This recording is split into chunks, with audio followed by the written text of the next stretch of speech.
मौजूद हैं सीनियर तज्ज़िया निगार जनाब माजिद निज़ामी साहब। सर बहुत शुक्रिया आपके कीमती वक्त का।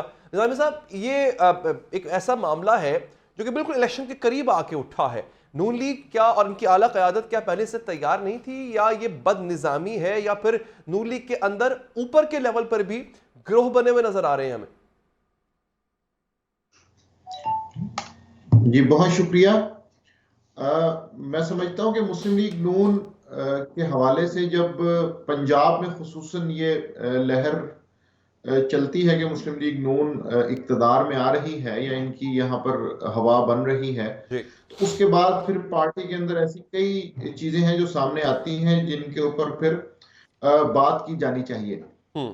इसी तरह ये अब 2024 के इलेक्शंस का मामला इसलिए भी दिलचस्प है कि मुस्लिम लीग नून ने पहले ये तासुर कायम किया है पंजाब में कि हम आ रहे हैं, और उसके बाद कई इलेक्टेबल्स ने मुस्लिम लीग नून में शमूलियत भी इख्तियार की है। अब जहां पे टिकटों का मामला है, ये अहम इसलिए है कि इसमें मुस्लिम लीग नून के सामने जो 25 MPAs जिन्होंने हमजा शहबाज को वोट दिया था और बाद में वो नाअहल हो गए थे, नाअहल तो नहीं, डी सीट हो गए थे, उनमें से कई लोगों को मुस्लिम लीग नून ने एडजस्ट किया और उसके नताइज हम सबके सामने हैं।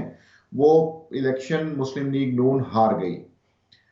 इशू ये है कि उस तजर्बे को सामने रखते हुए मुस्लिम लीग नून के वो लोग जिनमें ये तलाल चौधरी वगैरह शामिल हैं, ये कह रहे हैं कि इस दफा अगर आप उन वादों को पूरा करेंगे तो हो सकता है आपको वहां पर मसाइल का सामना हो। इसी तरह राजा रियाज के हल्के में ये मसला चल रहा है।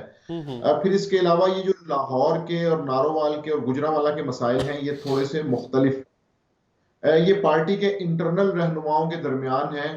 पहले कहा जा रहा है कि अताउल्लाह तारा ने गुजरांवाला से कोशिश की कि उन्हें गखड़ के इलाके से MNA की सीट मिल जाए, क्योंकि वहां से उनके नीचे छोटी सीट पे भाई MPA हैं, लेकिन वहां से महमूद बशीर फिरत जो बुजुर्ग MNA है मुस्लिम लीग नून के, उनको यकीन दहानी करवाई गई है। तो इसलिए अताउल्लाह तारड़ को लाहौर में शिफ्ट किया जा रहा है। और लाहौर में भी जो अली परवेज और शाइस्ता परवेज के हवाले से मसला है, उसमें ये कहा जाता है कि एक को मखसूस नशिस्तों पे शिफ्ट कर दिया जाए और दूसरे को यहाँ से टिकट दी जाए। इसके साथ साथ एक और मसला भी ज़ेरे बहस है, वो ये है कि चूंकि मार्च में सेनेट के इलेक्शंस आ रहे हैं, तो मुस्लिम लीग नून ये भी सोच रही है कि वो तमाम लोग जो MNAs की सीट पे एडजस्ट नहीं किए जा सकते, उनको सेनेटरशिप ऑफर की जाए। जिस तरह अभी आपने बात की कि शेख रोहिल असगर का और सरदार अय्याज सादिक का मसला चल रहा है, तो शेख रोहिल असगर इसलिए भी बजिद हैं कि वो 1970 से इस हल्के में उनकी फैमिली इलेक्शन लड़ती आ रही है। उनके वालिद शेख असगर यहाँ से MPA हुए, फिर उनका मर्डर हो गया, फिर इनके भाई शकील असगर यहाँ से MPA हुए, फिर ये MPA हुए, अब ये खुद MNA हैं, तो ये हल्का छोड़ने को तैयार नहीं है।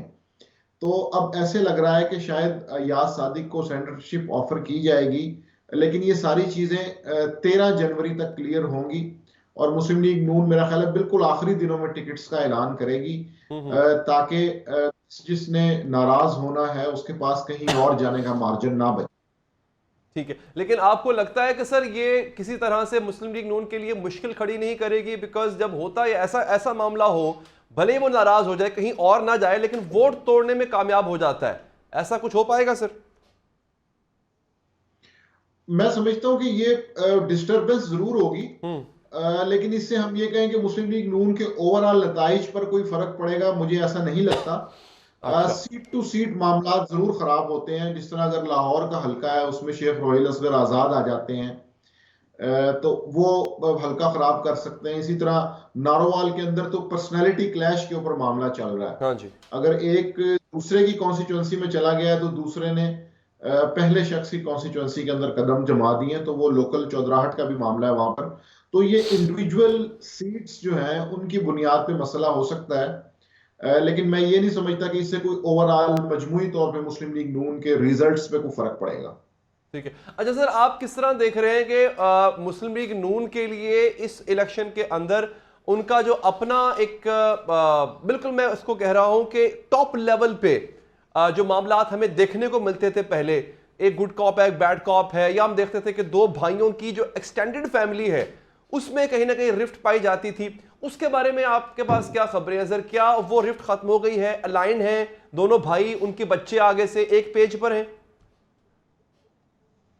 जी, ये पाकिस्तानी सियासत में एक बहुत बड़ा मसला है कि भाई तो सियासत में चल जाते हैं, लेकिन कजन्स का चलना बहुत मुश्किल होता है। हमने अभी रिसेंटली ये देखा कि चौधरी फैमिली जो पिछले 50 साल मुत्तहिद रही, लेकिन जब मामला कजन्स के ऊपर आया तो वहां पर मामलात खराब हो गए।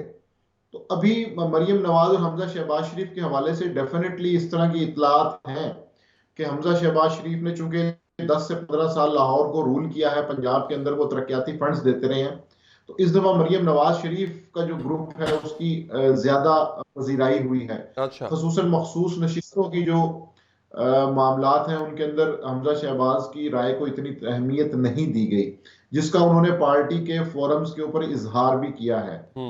और उन्होंने अपनी खामोशी के बारे में भी बात की कि अगर मैं खामोश हूं तो इसका मतलब ये नहीं कि मैं कमजोर हूं या उस खामोशी की जुबान कोई नहीं है।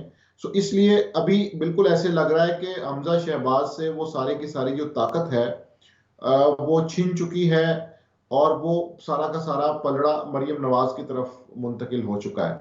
लेकिन ऐसे कोई हालात नहीं है कि हमजा शहबाज और मरियम नवाज की जो इख्तलाफ है वो इस कदर बढ़ जाएगा कि कोई मामला आगे निकल जाए, ऐसा बिल्कुल नहीं है।